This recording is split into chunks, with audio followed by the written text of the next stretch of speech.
Assalamualaikum Sobat Horor. Gimana kabarnya hari ini? Saya berharap kalian selalu sehat, bahagia, dan diberi keberkahan hidup. Dan jangan lupa tetap bersyukur. Juga jangan lupa subscribe, comment, and like.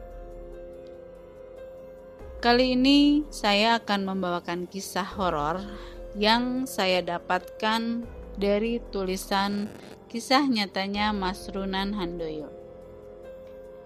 Bagaimana ceritanya? Langsung kita simak. Kejadian ini saya alami 3 minggu lalu. Pada hari Minggu tepatnya. Saya dan teman saya jalan-jalan ke Kota Tua, Jakarta. Kami berangkat menggunakan kereta dan tiba di stasiun kota jam 11. Hari mulai siang. Panas terik tidak menyurutkan kami yang ingin menikmati indahnya Kota Tua. Saya dan teman mendatangi Taman Fathahillah. Menakjubkan, seperti di luar negeri. Dan keramaian pun tak menyurutkan mereka untuk menampakkan diri. Ya, mereka dalam tanda kutip. Entah kenapa, mata ini selalu tertuju pada restoran ayam cepat saji yang terkenal itu. Bagi yang sudah ke Kota Tua, pasti tahu namanya. Di bagian bawah gedung digunakan restoran, sedangkan di bagian atas dibiarkan kosong.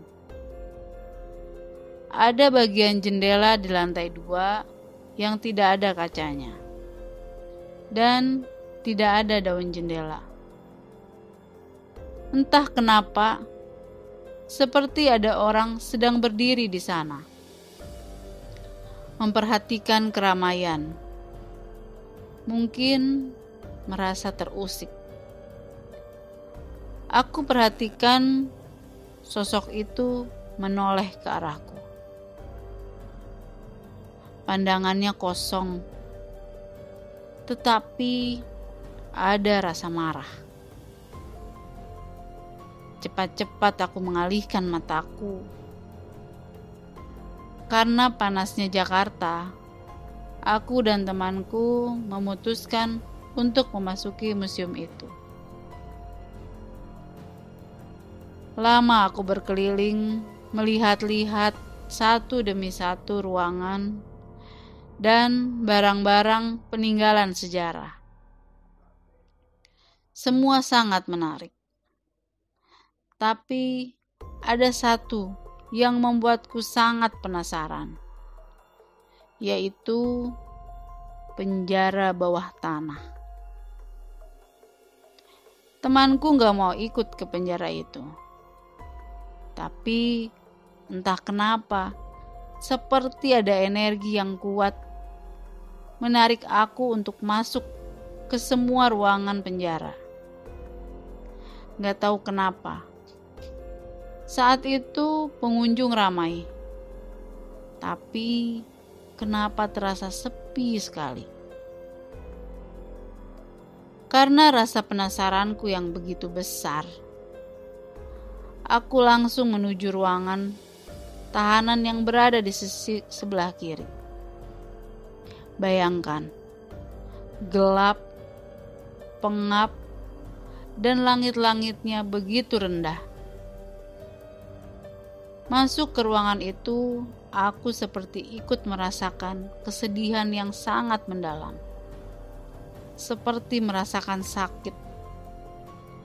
Di dalam ruangan penjara itu terdapat bulatan besi untuk borgol kaki.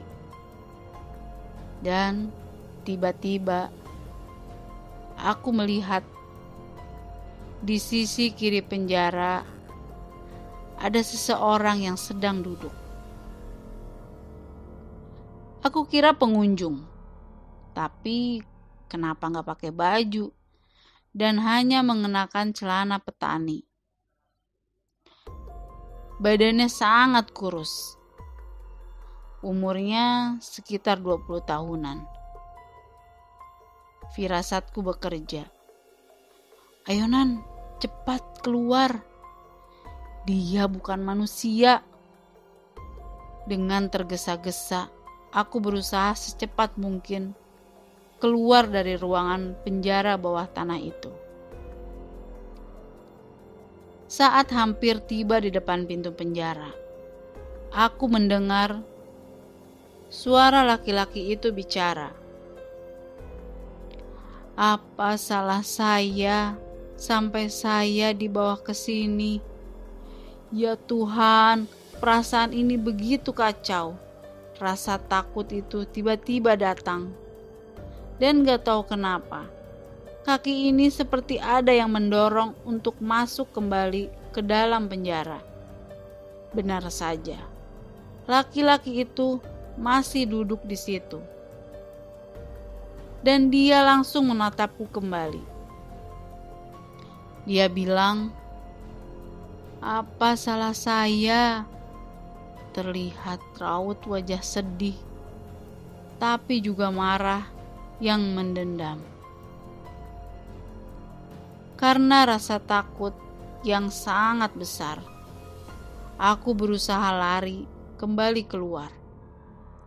Dan yang anehnya saat aku sampai di luar, kaki kiriku terasa berat. Untuk jalan pun harus aku seret-seret. Dan terdengar bunyi rantai yang terseret. Ya Allah, tolong saya, dalam hati. Semakin coba melangkah, kaki ini semakin sakit. Semakin berat. Juga terdengar suara rantai. Dengan terseret-seret, aku segera menuju Pak Satpam yang sedang bertugas. "Pak, tolong bantu saya." Bapak Satpam itu pun seperti kebingungan. "Ada apa? Ada yang bisa saya bantu?" Lalu aku menjawab, "Saya dari penjara bawah tanah, Pak. Kaki saya seperti ada yang merantai." Beliau pun sepertinya langsung paham dan menghubungi temannya. Aku pun dipapa menjauh dari penjara. Dan teman Pak Satpam yang tadi pun mengangkat kaki kiriku sambil membaca doa. Entah kenapa, tiba-tiba ada rasa sedih yang gak bisa diucap. Langsung masuk ke pikiranku. Dan aku spontan menangis. Tapi tiba-tiba aku seperti dibawa kembali ke masa lalu. Aku melihat ada seorang anak muda dibawa oleh pasukan Belanda dan dijebloskan ke dalam penjara itu. Bukan hanya dia, ada beberapa orang juga di sana, penuh dan sesak. Aku melihat pemuda itu meninggal dan tidak dimakamkan dengan selayak-layaknya. Tiba-tiba ada tangan yang menepuk pundakku. Ternyata Bapak Satpam. Saat aku lihat sekeliling, semua bayangan masa lalu itu tiba-tiba hilang. Kakiku mulai terasa ringan. Akhirnya aku ucapkan terima kasih pada Pak Satpam yang sudah mau membantuku. Atas semua kejadian yang aku alami, aku menarik kesimpulan bahwa dia ingin menyampaikan pesan. Dia tidak salah, tetapi kenapa dipenjara? Dan dia ingin dikebumikan dengan layak. Oke, terima kasih buat Mas Hanan Handoyo yang sudah berbagi kisahnya.